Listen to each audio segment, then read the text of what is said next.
Donc là, ce panneau résume en fait assez bien différents projets du département. Donc là, tout d'abord, on voit une photographie qui a été prise lors de la crue de décembre 2003 dans le secteur de Gien. Donc on voit qu'il y a déjà pas mal d'impacts. Les routes avaient été coupées. Toute la plaine alluviale a été inondée.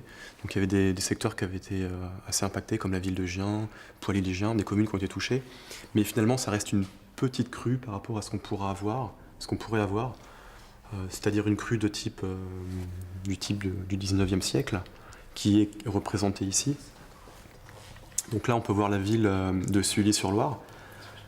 Si on avait une crue identique à celle de 1856, donc une bonne partie du bourg, du centre-ville serait inondée avec des hauteurs d'eau assez importantes, hein, avec des hauteurs d'eau supérieures à 1 mètre.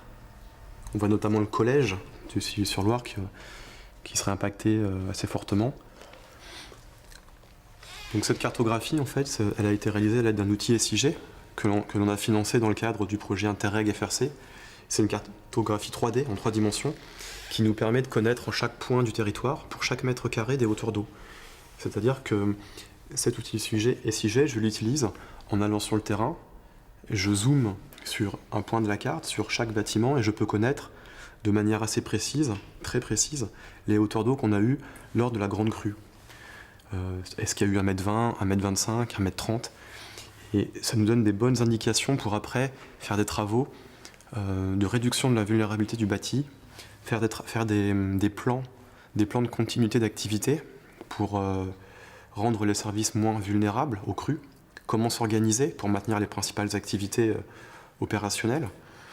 Donc en fait, à partir de cette connaissance, on peut décliner tout notre plan d'action, que ce soit de la communication, que ce soit des travaux de réduction de la vulnérabilité, que ce soit des plans de continuité d'activité. Donc c'est vraiment une base de connaissances.